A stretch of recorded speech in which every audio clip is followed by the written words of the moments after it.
Is this just, a witch hunt against Suella Braverman? Was she, frankly, an idiot to do speed and then to ask a civil servant about it? Where do you stand on all of this?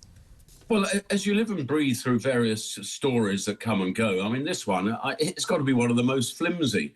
And I've been trying to sort of cut this down as to where the mischief is. Is it that she speeded? Oh, well, I'm sure she wasn't happy about getting caught by the variety of speed cameras that now exist around the country. I think you're lucky to escape one at all as you go through life.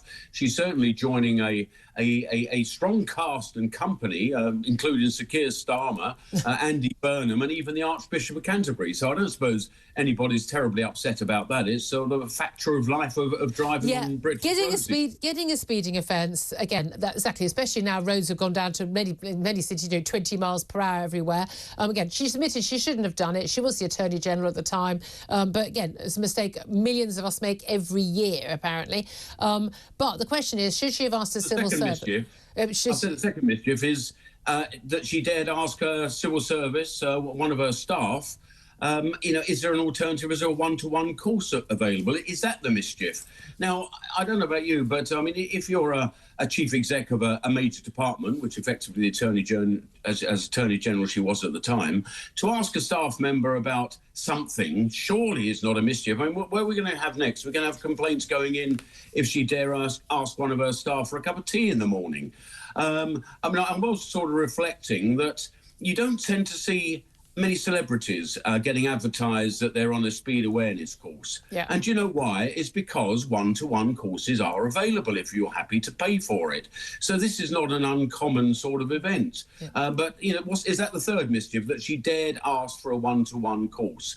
I mean, if they're available and you're willing to pay for it, well, so is the rest of the population. I'm really struggling to know where the mischief is here. Well, but it seems to be another civil service, as Dobbs are in. This is the thing, because it seems to me how this should have worked is is there a one-to-one course thing? I've heard, again, completely illegal. The implication of social media when this emerged was, this is a completely illegal thing to do. No. Now, there isn't a security implication. She can turn up with a security team. Also, by the way, in 2021, these were definitely being done on Zoom. I know people who've done Zoom speed awareness courses, in the last few months. So I know that's still going as well. So I don't know why that couldn't have happened. But, okay to ask the question. But surely the response to the civil servant should have been, I can't deal with that, Secretary of State, because that's a private matter and I would not be allowed to deal with that. End of discussion. But instead there's been complaints to the Cabinet Office. It's gone all the way up now to the Prime Minister and his independent ethics advisor, Sir Laurie Magnus. I mean, if this is what people in government, supposedly the best in the, first-class civil servant, best in the world, if this is what they spend their time doing, basically writing HR complaints over things like this, no wonder the country's in the state it's in.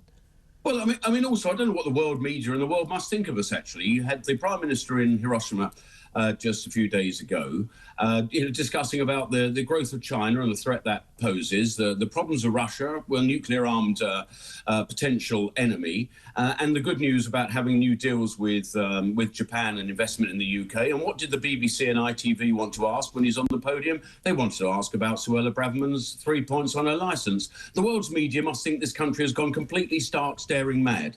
And I think the media needs to take a very good look at itself and go, yes, we're here to report news. We're not here to report tittle-tattle. But, of course, it seems right of centre, cabinet ministers and ministers in general are now fair game. We saw what happened with Dominic Raab and that very sad outcome last night, that he's not going to stand for re-election again. They certainly had their scalp that time, and it makes me wonder whether this is exactly the same playbook because it's been proven to work. Well, I mean, this playbook does work. Now, I think we all know one of the reasons why Dominic Raab has resigned, because he's facing a very strong challenge from the Liberal Democrats. It's unlikely he'll actually win his seat next time round. Even the prospect of sitting on the back bench is probably, someone who could earn big numbers as a lawyer or in the city. He's thinking, not really worth his while. But the key thing here for the Prime Minister is he's lost 3 cabinet ministers, all for very different reasons in 7 months. Nadhim Zahawi, Gavin Williamson and Dominic Raab. Can he afford to lose a 4th cabinet minister? And is this going to keep on happening? We saw, as you mentioned, Dominic Raab, Priti Patel, Suella Braverman. We are seeing a sort of, just a litany of complaints being made against certain ministers. I've no doubt some of these ministers bring some of this on themselves, a bit difficult to work with, and the like. But there does seem to be, it always seems to be the case, it's always Brexiteers, and I just can't imagine what the coincidence is about. Well, I'm not one for conspiracy theories, but yes, there seems to be something of a pattern here. But the opposition, they can't seem to get us on policy, and particularly what the Home Secretary is trying to do in terms of the illegal migration bill, a very, very key issue. There's going to be I'm sure, some very poor figures out this week on legal migration. But that's the thing that the public wants the Secretary of State to be focusing on. I have not had one email in my inbox, and you can imagine I get lots about just about everything that goes on. I've not had one of complaints about this. I think people are shaking their head, saying, "What on earth have we become?" Well, again, especially given this is the Home Office, can I ask you about the story? I mean, there's some new details just emerged. A riot breaking out in the streets of Ely in Cardiff last night after a very serious car crash. In which large crowds of people, we're told up to 150 people, gathered around a fire in the road. There was a car set on fire, paving stones dug up and thrown at police, a police vehicle, the windscreen smashed. At least 6 police vans with riot police were called to the scene. And really, really unpleasant scenes happening on the roads there. It has now just been revealed that 2 teenagers did die in that serious road crash. It was shortly after 6 p.m. on Snowdon Road yesterday. And their unverified posts on social media, I have to point out, have been speculating the collision had been caused by a police chase. Police advised people not to speculate online and said that the crash happened before police arrived. We don't know all the details on this, but it does appear that when emergency vehicles, police, ambulance and others arrived on the scene, they were under sustained attack by people in the street. Now, this is the sort of thing that most of us would want the Home Office, in charge of the police ultimately, to be dealing with. Sort of absolute anarchy on our streets, do you not think? Absolutely right. Well, my thoughts are with the family of those who've died in this dreadful accident. But yes, I'm afraid there were other scenes over the weekend of youngsters going berserk in Wembley, jumping all over cars. There seems to be a complete lack of discipline, a lack of allowing the police services to do what we want them to do and what they need to do.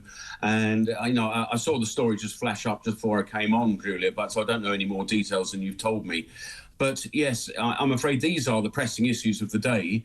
And there's pressing issues that we want the police and the emergency services to be dealing with. And, not talking about 3 points and a licence to somebody. But yes, I'm sure this story will develop during the day. And it sounds absolutely horrendous. And I'm afraid too often we're seeing something of a breakdown of law and order across this country, and that's what we need to be focusing on. Indeed. I just finally want to ask you, as we see the latest net borrowing figures for the government, they've swelled to 25.6 billion last month, basically amid the cost of the energy support scheme, high interest rates, higher benefit payments as well.